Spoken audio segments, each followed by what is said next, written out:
का गुरु का हाल भैया पूर्वांचल के। आज बात हुई पूर्वांचल में मार के, काहे कि दो कैबिनेट मंत्री के बीच हो गई बा मार। तो जी हाँ, बात पूर्वांचल की बात में उस लड़ाई की जो मन से शुरू हुई है और अब धमकियों तक, चुनौतियों तक पहुंच गई है। पहले कैबिनेट मंत्री हैं अनिल राजभर, जो बीजेपी से विधायक हैं और बीजेपी कोटे से मंत्री हैं, बनारस की एक सीट से जीत कर आते हैं, विधायक हैं।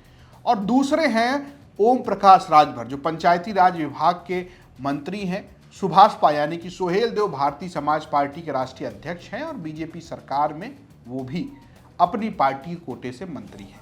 दोनों के बीच भारी मार हो गई है। एक कह रहे हैं मंच से बहुत कुछ अब शब्द, और दूसरे कह रहे हैं कि मर्द हैं, माई का दूध पिया है तो बात कर ले। जानबूझ के कार्यक्रम को डिस्टर्ब करते हैं समझने का।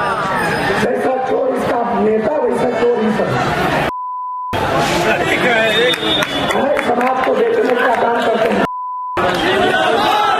अगर मर्द हैं, माँ का दूध पिए हैं, तो ये बतावें कि वोट बेचने की दुकान कहाँ है। जरा हम भी देख लें कि दुकान देख लें, उसके बाद तो फिर हम भी जाएं। जो उंगली उठाने वाले लोग उस समय लोहा की चोरी करते थे, दुकान खोले थे, लोहा बेचते थे, तो घरतौली होती है ना। तो वो चोर किसी और को कह रहे हैं? नहीं, अब बता तो रहा हूँ।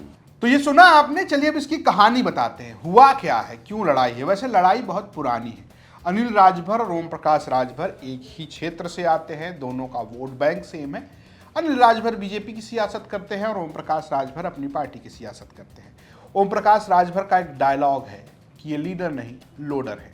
तो जी हाँ, वो अनिल राजभर को लोडर कहते हैं। कार्यक्रम सोहेल देव के सम्मान की बात थी और एक कार्यक्रम हुआ था जिसमें अनिल राजभर मौजूद थे। उस दौरान ओम प्रकाश राजभर के भी कुछ कार्यकर्ता पहुंचे थे। बनारस में कार्यक्रम था और यही विवाद शुरू हुआ। मंच से काफी कुछ कहा अनिल राजभर ने। उन्होंने ये भी कहा कि बहुत सारे ऐसे लोगों को ठंडा करके यहाँ आया हूँ। अब किसे ठंडा कर रहे हैं, क्या क्या ठंडा कर रहे हैं, ये तो अनिल राजभर ही बताएंगे। जानबूझ के कार्यक्रम को डिस्टर्ब करते हैं समझने का। जैसा चोर इसका नेता वैसा चोर ही सब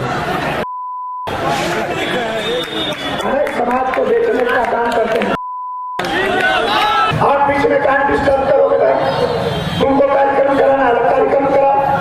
हमने प्रशासन से भी कहा कि लोगों को संदेश दे दीजिए, छूट दे दीजिए कि 11 बजे से पहले आमे माल्यार्पण करके जाएं, नहीं 4 बजे कार्यक्रम खत्म हो जाएगा, उसके बाद आवे पूजा पाठ करें, किसी को कोई आपत्ति नहीं है। या हम कार्यक्रम कर रहे हैं, अगर उस बीच में कोई आ रहा है तो आवे, शांति से पूजा पाठ करे, भगवान को माला पहनावे, अपने घर जाए। तो जानबूझ के कार्यक्रम डिस्टर्ब करो, तुम्हारी हैसियत।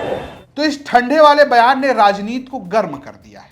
ओम प्रकाश राजभर पहुंचे थे उसी इलाके में, यानी कि बनारस, जो कि अनिल राजभर का इलाका है। जब वो पहुंचे तो पत्रकारों ने पूछ ही लिया कि भैया मंत्री जी तो बहुत कुछ कह रहे हैं आपको, आप तो कैबिनेट मंत्री हैं। फिर ओम प्रकाश राजभर भी शांत नहीं रहे। उन्होंने कहा कि जो लोग ये कहते हैं कि मैं वोट बेचता हूं, वो बताएं किस दुकान पर वोट बिकता है। उन्होंने ये भी कहा कि अगर वो मर्द हैं, माई का दूध पिया है तो बता दे। वो यही नहीं रुके ओम प्रकाश राजभर। उन्होंने आगे ये भी कहा कि कुछ लोग, जब मैं राजनीति कर रहा था, जब सोहेल देव की राजनीति को स्थापित कर रहा था, जब राजभर समुदाय की बात उठा रहा था, तब ये लोग लोहे की चोरी करते थे। और ये आरोप सीधे सीधे अनिल राजभर पे है।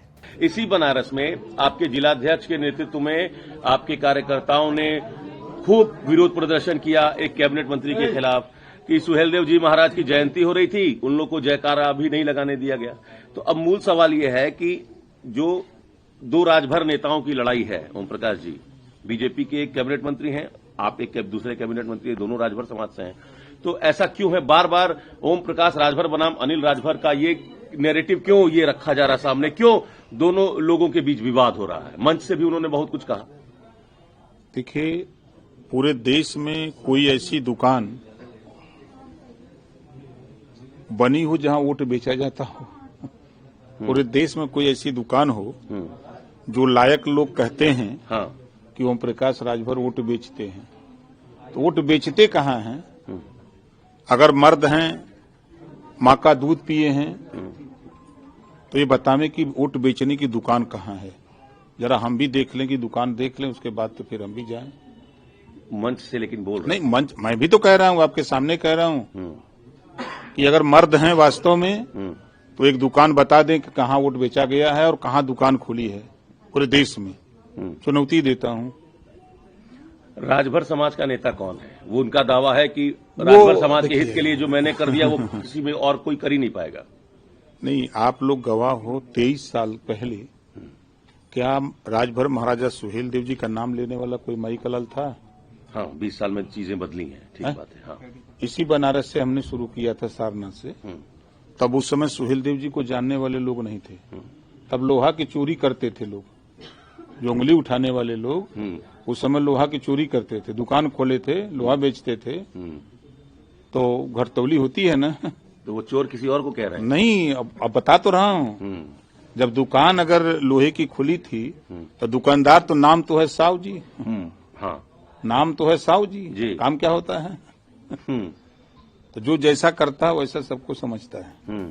तो बनारस के इर्द गिर्द दोनों नेता आपस में भिड़ गए हैं। ओम प्रकाश राजभर अपनी इसी तरीके की सियासत के लिए जाने जाते हैं और अनिल राजभर से उनकी लगातार लड़ाई रही है। आपको बता दें कि ओम प्रकाश राजभर के बेटे के खिलाफ समाजवादी पार्टी के गठबंधन में तब ओम प्रकाश राजभर लड़ रहे थे, तब उनके बेटे के खिलाफ अनिल राजभर ही चुनाव लड़े थे और उन्होंने अरविंद राजभर को मात भी दी थी। बीते समय में अरविंद राजभर और अनिल राजभर के बीच में भी एक बार खींचातानी देखने को मिली थी और ये लड़ाई बहुत पुरानी है और अब ये खुलकर मंचों पर आ गई है, आमने सामने। यानी कि सरकार के दो मंत्री एक दूसरे को जो कुछ ना कह दें वो वाले हालात बन गए। तो आपको क्या लगता है कि इस लड़ाई से किसका नुकसान है? क्या गठबंधन का नुकसान है? क्या बीजेपी का नुकसान है? और क्या विपक्ष का फायदा है? ऐसा आपको कुछ लग रहा है या सिर्फ ये मुजमानी लड़ाई है, इसका कोई असर नहीं होगा? ये आप हमें कमेंट बॉक्स में जरूर बताएं। ये स्टोरी भेजी थी वाराणसी से हमारे सहयोगी रोशन जायसवाल ने। देखते यूपी तक। नमस्कार। आपके संबंध मीट व्यापारियों से हैं, बीफ व्यापारियों से हैं, जो भैंस का, बकरे का व्यापार करते हैं। आप उनके साथ अल्दुआ कंपनी में डायरेक्टर रह चुके हैं और आप हिंदुओं की बात कर लें, आप शाहरुख खान को गद्दार कर लें, लेकिन आपके संबंध देखिए मेरी जानकारी में कुरैशी जैसे मेरी पूरी जानकारी में है। पहले तो मैं आपको एक बात बताऊं कि ये अब तो अखिलेश के चेले चपाटे इसे उठा रहे हैं। ये 2013 में आजम खान और शिवपाल जी ने प्रेस की थी और प्रेस करके मुझ पर आरोप लगाया था यही सेम 100% यही सेम कि ये अल्दुआ कंपनी संगी सोम की है। हमने तब चैलेंज किया था मीडिया के सामने कि अगर आजम खान हमें इसमें हमारा जरा सी भी संलिप्तता किसी मीट फैक्ट्री या मीट वाले से दिखा दें तो हम राजनीति छोड़ देंगे, देश छोड़ देंगे, नहीं तो आजम खान को छोड़नी पड़ेगी।